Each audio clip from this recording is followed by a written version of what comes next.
Наш эфир начнем с брифинга о работе Республиканского штаба комиссии. Мы вместе предлагаем послушать. Георгий Сергеевич, расскажите, пожалуйста, о ситуации сегодня. Ну, в целом, работу в рамках Республиканской комиссии «Вместе к победе» Координационный центр республики продолжает. Надо сказать, что на следующей неделе мы планируем отправку большой машины и большой ряд грузов. Это 3 единицы техники и ряд адресных посылок нашим военнослужащим, в том числе волонтерская продукция наших общественных организаций, наших волонтерских групп, которые с первых дней оказывают помощь нашим военнослужащим. Хочется сказать, что здесь в рамках совместной работы с отраслевыми министерствами, ведомствами работа подкреплена и транспортной логистикой, и авиасообщениями, и во взаимодействии, в том числе по социальным направлениям тоже. Буквально на следующей неделе будет саккумулирован весь этот груз, и, пользуясь моментом, хочется объявить нашим жителям республики, что будет возможность направить адресные посылки, также централизованные грузы наших муниципальных образований. Мы на сегодняшний день отмечаем, за этот год направлено 117 единиц техники, в том числе автомашины, в том числе мотоциклы, квадроциклы и сопутствующие запасные части. Что касается отправки волонтерской продукции, адресных посылок, сегодняшний день мы отмечаем более 120 тонн. Уже сегодня подготовлены, например, в муниципальном образовании Нерюнгринский район более 20 тонн муниципального груза, и на низком старте в технической подготовке находится 10 единиц автотехники. В городе Якутске силами республиканских организаций, общественных движений, муниципалитетом, государственных учреждений саккумулировано 8 единиц техники. То есть на сегодняшний день та работа, которая была поставлена на систему, продолжается. И во взаимодействии с оперативным штабом по дополнительному снабжению и снаряжению, согласованно с военным командованием, на сегодняшний день продолжается. Далее переходим к выпуску новостей. В студии Петр Васильев. Коротко о темах. Сезон простуд не за горами. В Якутии зарегистрировано больше 3000 случаев ОРВИ. Это на 43% больше показателя предыдущей недели. Якутяне высадили 600 сосен для геоглифа «Победа-80». Акция проходит в рамках республиканской инициативы «Зеленый четверг».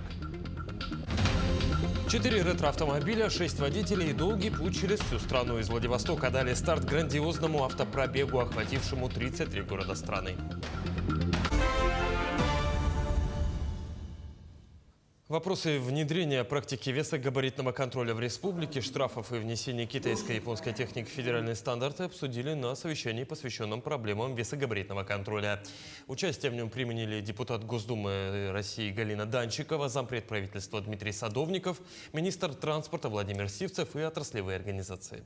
Совещание завершилось выработкой рекомендаций для дальнейшего улучшения системы, что позволит повысить безопасность дорожного движения и эффективность логистических процессов. Мы знаем эту проблематику, но сегодня стоит вопрос как раз-таки внесения изменений в постановление правительства Российской Федерации по учету тех или иных особенностей, конструктивных особенностей, весогабаритных параметров той техники, которая используется в том числе на стройках и в промышленности, но и в том числе в районах Крайнего Севера и Арктики. В Якутии действует комплекс мер поддержки участников специальной военной операции и членов их семей. Например, военнослужащим, получившим инвалидность в ходе СВО, компенсируется стоимость обучения в автошколе. Эта же льгота действует для супруг погибших участников спецоперации. Заявление на получение средств можно подать через региональный портал Е-Якутия или в многофункциональном центре. Такую помощь можно получить тем гражданам в период с начала специальной военной операции, которые прошли такое обучение в автошколах. В настоящее время 25 человек уже получили данную компенсацию на сумму более 1 миллиона рублей, и она предоставляется уже после прохождения непосредственно обучения и получения водительских прав. В мае этого года в Износковском районе Калужской области были перезахоронены останки 1250 солдатов и командиров Красной Армии. Среди них и 2 солдата из Якутии. Отважный воин Алексей Красков до войны работал счетоводом колхоза Бордонского наслега. На церемонии перезахоронения близкий родственник Николай Егоров с волнением получил реликвию тех времен – гвардейскую звезду воина. Дорогую весточку с поля боя семья решила преподнести в дар местному музею. Торжественная церемония вручения Красной звезды воина прошла в мемориальном комплексе села.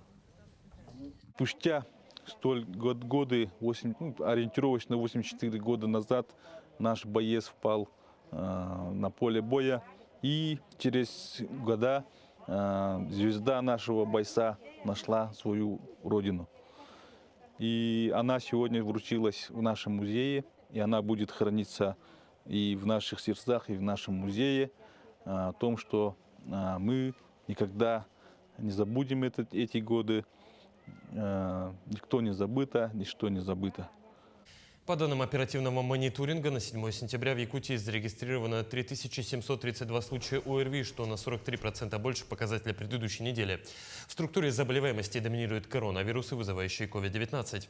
Также в республике циркулируют риновирусы, вирусы парагриппа, РС-вирусы, аденовирусы и БК-вирусы. В начале сентября в республике стартовала ежегодная прививочная кампания против гриппа. На сегодня вакцинацию прошли больше 39 тысяч человек. Прививку можно получить в поликлиниках по месту жительства, месту учебы или работы.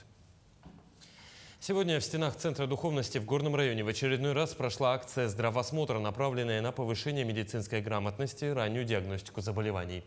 На сегодня более 60 человек воспользовались возможностью пройти профосмотр, проконсультироваться с врачом-терапевтом и проверить состояние своего здоровья. Пришедшим измерили давление, взяли анализ крови, сделали электрокардиографию, определили уровень сахара, проверили зрение и провели общий осмотр терапевта. Населению это выгодно, удобно. В одном месте собираемся все, врач-терапевт, медсестры, смотрим также давление глаз и так далее. Да? Благодаря этому пациенты приходят к нам, интересуются.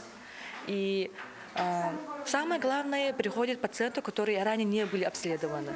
И тем самым мы охватываем онкопоиск, раннее выявление факторов риска заболеваний, таких как сердечно-сосудистые заболевания, дыхательной системы. В Нербинском районе с 2018 года действует кормовая компания, которая ежегодно занимается посевом и уборкой зерновых. В этом году к сбору урожая приступили вовремя. На пашне работает комбайн «Векта Нова» и трактор «Беларусь». Собранное зерно вывозится на базу в селе Сюльцы, где очищается и складируется. Напомню, Нербинская кормовая компания с 2022 года заключила договор с АГАТУ для сотрудничества. По этой линии 5 студентов уже проходят практику на месте. На зерновые культуры посеяно 300 гектаров. Планируем, если погода хорошо, погода позволит, планируем сбор урожая где-то 250 тонн зерна. Патриотизм и экология идут рука об руку. В Якутске больше сотни человек присоединились к акции «Лес Победы». 600 саженцев сосны посадили, чествуя героев Великой Отечественной войны. Участие в акции приняли студенты и школьники, а также сотрудники различных предприятий. Деревья высадили геоглифом, они формируют надпись «Победа-80». Располагается памятный сосновый бор на территории гидромедцентра. В день зеленого четверга, да, это наш экологический проект, который мы 5 июня этого года, в День эколога, на территории республики запустили. Проводятся различные природоохранные мероприятия, начиная с самых простых, это уборка территорий, да, природных ландшафтов, посадка деревьев, выпуск рыбы, очень разные природоохранные мероприятия. И сегодня мы как раз садим первые на территории республики, изучив разнообразные материалы, мы считаем, что первый все-таки геоглиф со словом «Победа-80». В Якутске проходит выставка, посвященная 80-летию победы над Японией во Второй мировой. Экспозиция, получившая название «Этих дней не смолкнет слава», знакомит посетителей с историей противостояния в 20 веке. На выставке представлены экспонаты, относящиеся к периоду от русско-японской войны 1904-1905 годов до событий 1945 года, включая личные вещи и фотографии участников, в том числе уроженцев Якутии. Выставка проходит в рамках Дальневосточного исторического форума «Победный дальний». Посетители могут ознакомиться с экспозицией в главном корпусе Якутского музея имени Ярославского до 26 октября. Эта выставка впервые в нашем музее посвящена этому событию, это войне с Японией 1945 года. Почему? Потому что до этого важность этого события, она как-то нивелировалась, и она всегда шла как раздел истории Великой Отечественной войны, как бы вот финальная его часть, да. И вот впервые в нашем музее именно события 1945 года войны с Японией, они посвящена вот эта отдельная выставка. В Усялданском районе динамика на получение социального контракта стабильная. За последние 3 года социальным контрактом воспользовались 128 семей. В том числе на предпринимательскую деятельность выдано 89 контрактов, на ведение личного подсобного хозяйства – 39. К примеру, в этом году соцконтракты получили 39 семей. По получению данной помощи от государства одним из наиболее активных наслегов является Бертусовский наслег. За последние 3 года в Бертусовском наслеге социальным контрактом всего воспользовались 8 семей. Из них на осуществление индивидуальной предпринимательской деятельности заключили контракт 5 семей, на введение личного подсобного хозяйства 3 семьи. Из Владивостока был дан старт грандиозному автопробегу. Он охватил 33 города большой страны. Пробег стартовал 7 июня, длился 3 месяца. На старт вышли 4 ретро-автомобиля и 6 водителей. Каждая остановка – целое событие. В городах участников встречали автолюбители и коллекционеры, проводились обсуждения. На маршруте попадались самые редкие экземпляры. Дорога была суровой, вопреки трудностям 3 автомобиля доехали до дома своим ходом. В итоге автопробег объединил более 30 тысяч человек со всей страны. Уникальные люди и машины были, в частности, вот первое, что мы встретили, вот что мне запомнилось, это в Тюмени. Я познакомился с Андреем Усиком, у него редкий Toyota Century, рогатый еще, довольно-таки редкие машины, их уже практически нету. Также было классное знакомство в Рыбинске. Я познакомился с Александром. Александр, получается, уже больше 20 лет занимается реставрацией американских автомобилей. Тоже было очень интересное знакомство.